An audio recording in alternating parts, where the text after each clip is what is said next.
मध्ये अतिशय हुशार होती आणि तितकीच पारमार्थिक होती. सगळे गुण जिच्या मध्ये तिचं नाव आहे माता अनुसूया. सती अनुसूया उगाच म्हणत नाही तिला. माऊली ज्ञानोबराय म्हणून म्हणतात, सुग्रणी आणि उदारे रस ज्ञानी जेवणारे अतिशय सुग्र. स्वयंपाक तयार होता, चला जेवायला. घरामध्ये नेलं, हातपाय धुतले, पाट टाकलेले, रांगोळ्याचे थाट, भोजन व्यवस्था सगळी आनंदात समाधानात तयार झालेली. आणि सगळी भोजन व्यवस्था तयार झाल्यानंतर मग देव जेवायला येऊन बसले. तिन्ही देव एकामेकाच्या तोंडाकडे पाहतात. आता काय मागाव बरं तिला? सगळं मागितलं ते हजरच आहे, आता काय मागाव? विष्णू भगवान ताटकन उभा राहिले, सांगितलं, मैया ये भोजन नहीं चाहिए हमें, हमारे भोजन करने के नियम कुछ अलग है. क्या हुआ महाराज जी? आई, जेवण फार चांगलं आहे, पण आम्हाला जेवण करण्याचे नियम असे, तू जर आम्हाला नग्न होऊन आणणं वाढत असतील तर आम्ही खाणार नाही तर खाणार नाही. एका आई पुढे नगल, एका पुरुषा पुढे नगल. तिनं ओळखलं, हे कोणी भिक्षे करू नये, हे साक्षात देव येते.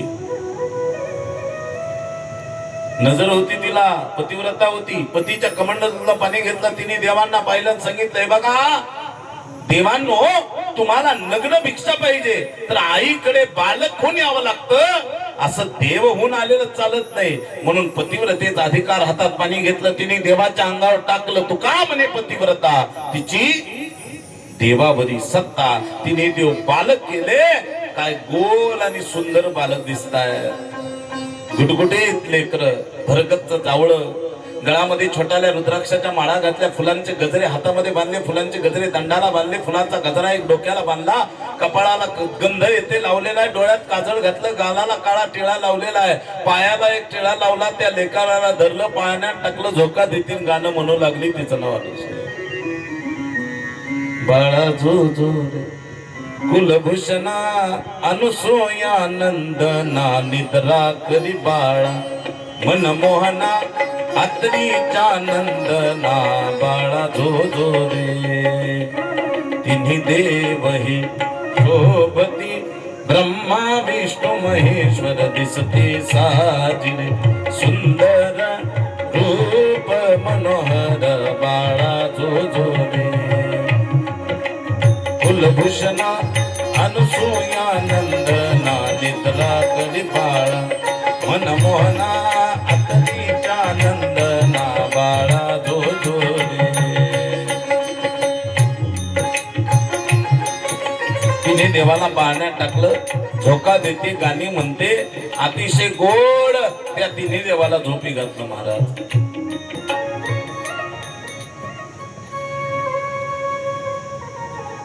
तिथे देव पाण्यात टाकले, झोका दिला, गाणं म्हटलं. आणि पाण्यात टाकल्याबरोबर, तिथं झोका दिल्याबरोबर 4 महिने चातुर्मास यांनी तिथं घातला.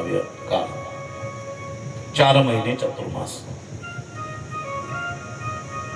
स्नान संध्या सगळं यांचं करण्याकरता कुणीच नाही. या तिन्ही देवाला अभिषेक घालायला यांच्यात अभिषेक, दुसरा माणूस नाही अभिषेक घालण्याकरता. स्नान संध्या यांच्यातच. ब्रह्मदेव असेल, लघुशंकीधर विष्णूच्या महादेवाची निघायची, गंगा बंबम भोलेश्वर. 2000 झाले 4 महिने चातुर्मास. 3 राण्या होत्या. ह्या तिघी जणीने विचार केला, आपल्यापेक्षा महान पतिव्रता आहे, ते सत्व हरण करायला गेले, आपल्या मालकाचा पत्ताने कुठं गेले असतील, कोण्या भक्तानं बांधून टाकला असेल. पार्वती माता तर म्हणायच लागली, असा ग कसा बाई माझा भोळा शंकर, रावणासी आत्मलिंग दिले सत्वर. असा ग कसा बाई माझा भोळा शंकर, रावणासी आत्मलिंग दिले सत्वर. माझा भोळा शंकर कधी कोणाला बोलत नसते, तुमचं ऐकून बोलले, ते गेलं. 4 महिने अजून यायचं महाराज. जगात एकमेव नातं असं आहे, जे पती पत्नीचं नातं, ज्याच्यामध्ये भांडण होणारच आहे, पण एकामेकाला साथ तेवढीच खंबीर असणार. शेवटच्या श्वासापर्यंत ती साथ आहे. म्हणून संसारामध्ये हे दोन चाक आहे, पती आणि पत्नी. संसारामधले दोन धागे. जगाच्या पाठीवर देवाचं जरी नातं झालं आणि आपलं जरी नातं झाले तरी ते नातं सर्वोत्कृष्ट आहे. एका क्षणार्धात सांगायला सुरुवात केली. कोणाला विचारावं, कोण सांगेल, कोण परिचय करून देईल, आणि परिचय कोण करणार? जगाचा मायबाप करून दे. त्या ईश्वराकडे पाहिलं, त्या भगवंताकडे पाहिलं, त्या जगन्नायक परमात्माकडे पाहिलं. 3 राण्या विचारतात, नारदजी महाराजांशिवाय आपल्याला कुणी सांगणार नाही. म्हणून नारदजी जवळ गेले. नारदा, आमचे मालक पाहिले का? नारद म्हणजे तुमचे मालक. ज्या स्त्रीचं सत्व हरण करायला गेले, तिने लेकर केले आणि पाळण्यात टाकले. आमचे मालक आणि लेकर हे कसं शक्य आहे? चला म्हणले पाहायला. 3 राण्याला पाहायला.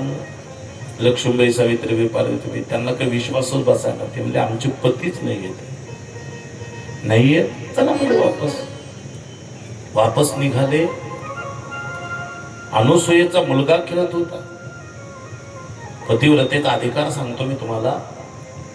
खेळता खेळता फुलांचा चेंडू त्याने फेकला, अग्निकुंडाच्या काठावर पडला. लेकरू अग्निकुंडाच्या जवळ गेलं. चेंडू काढता काढता कल गेला, अग्नीत लेकरू खाली पडलं कुंडामध्ये.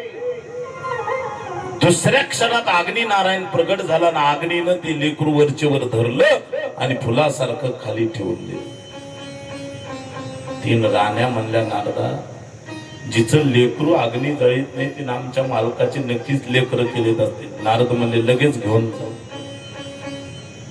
लक्ष्मीबाई, हे घ्या तुमचे विष्णू. सावित्रीबाई, हे घ्या तुमचे ब्रह्मदेव. पार्वतीबाई, हे तुमचे महादेव. म्हणलं, याला मालक म्हणाव का लेकर म्हणाव का पती? म्हणजे तुमचं तुम्ही ठरवा. नारदा, आमचे मालक पाहिजे. म्हणजे त्या माता माऊलीकडे जा, त्या अनुसूयेकडे जा आणि तिला म्हणा आमचे मालक पुन्हा दे. नारदा, आमचा परिचय नाही हो, तुम्ही चला ना, आम्ही विचारून घेऊ. नारद म्हणजे मी तिथं आलो असतो.